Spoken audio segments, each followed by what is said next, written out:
Hello दोस्तों, आप सभी का स्वागत है आप लोगों का अपना यूट्यूब चैनल हसमत क्लासेस में। तो दोस्तों, इस वीडियो के माध्यम से हम क्लास 10th जो फिजिक्स है उसको चैप्टर नंबर 1 प्रकाश का परिवर्तन के ऑब्जेक्टिव क्वेश्चन को देखेंगे।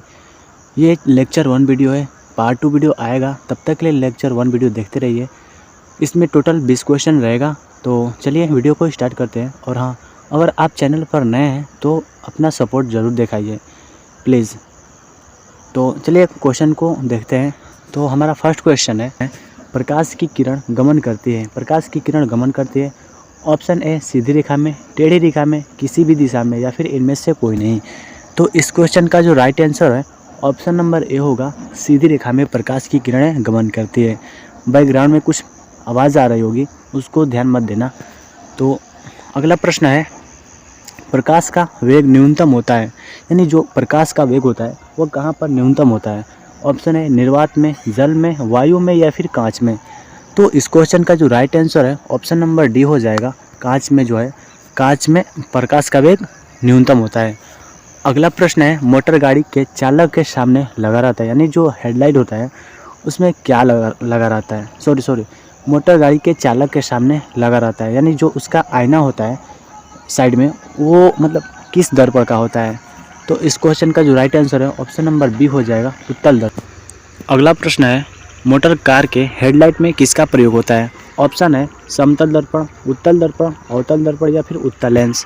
तो इस क्वेश्चन का जो राइट आंसर है ऑप्शन नंबर सी हो जाएगा, अवतल दर्पण का प्रयोग किया जाता है।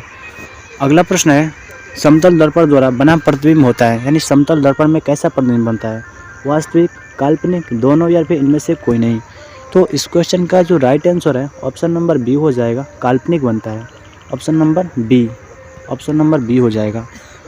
अगला प्रश्न है, लेंस की क्षमता का एसआई मात्रक होता है। लेंस की क्षमता का एसआई मात्रक होता है। ऑप्शन है डायप्टर, ल्यूमेन, लक्स, एंगस्ट्रम। तो आप लोगों के सामने 4 ऑप्शन है। अगर आपको आंसर पता है तो आप लोग आंसर दे सकते हैं वीडियो को पॉज करके। तो इस क्वेश्चन का जो राइट आंसर है ऑप्शन नंबर ए हो जाएगा, डायप्टर। डायप्टर जो है लेंस की क्षमता का एसआई मात्रक होता है। अगला प्रश्न है, प्रकाश की किरणों का पथ दर्शाने वाले चित्र को कहा जाता है। तो जो प्रकाश की किरण है उसके चित्र को दर्शाने वाले को कहते हैं किरण आरेख। ऑप्शन नंबर ए है करेक्ट आंसर। अगला प्रश्न को देखते हैं, 2 डायप्टर क्षमता वाले लेंस का फोकसांतर होता है। तो इसका करेक्ट आंसर है ऑप्शन नंबर डी, 50 सेंटीमीटर होता है।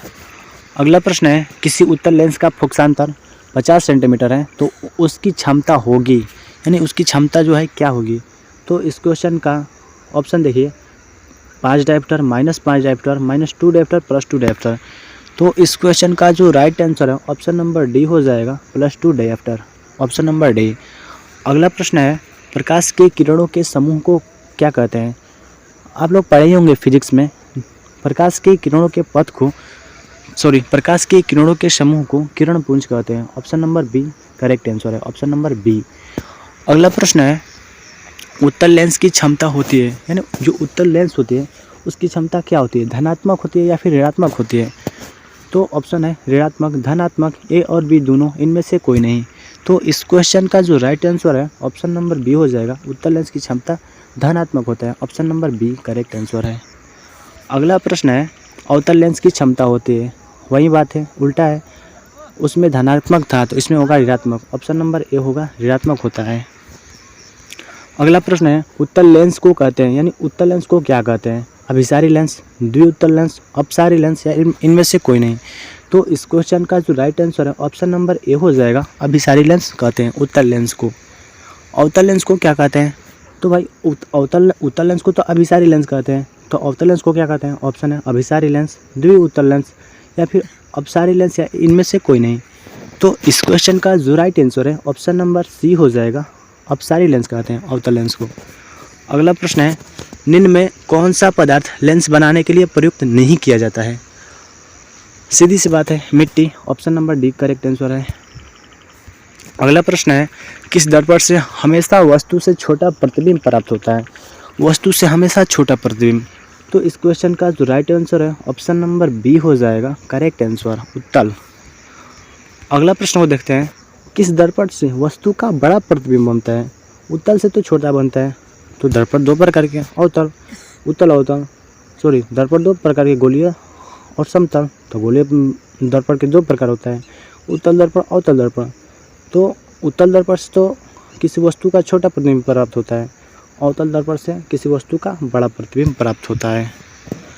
अगला प्रश्न को देखते हैं, प्रकाश के परावर्तन के कितने नियम होते हैं? सीधी सी बात है, पढ़े होंगे आप। प्रकाश के परावर्तन के कितने नियम होते हैं? तो ऑप्शन है 1, 2, 3, 4।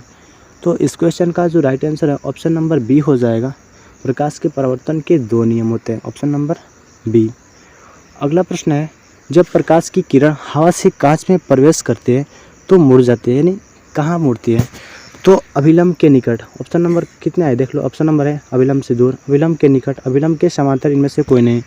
तो इस क्वेश्चन का जो राइट आंसर है ऑप्शन नंबर बी हो जाएगा, अभिलंब के निकट आ जाती है। अगला प्रश्न है, फोटोग्राफिक कैमरा जो होता है उसमें क्या होता है? ऑप्शन है उत्तल लेंस, अवतल लेंस, उत्तल दर्पण, अवतल दर्पण।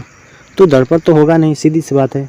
अवतल लेंस भी नहीं होगा, होगा तो उत्तल लेंस होगा। इस क्वेश्चन का right answer option number A है, उत्तल लेंस।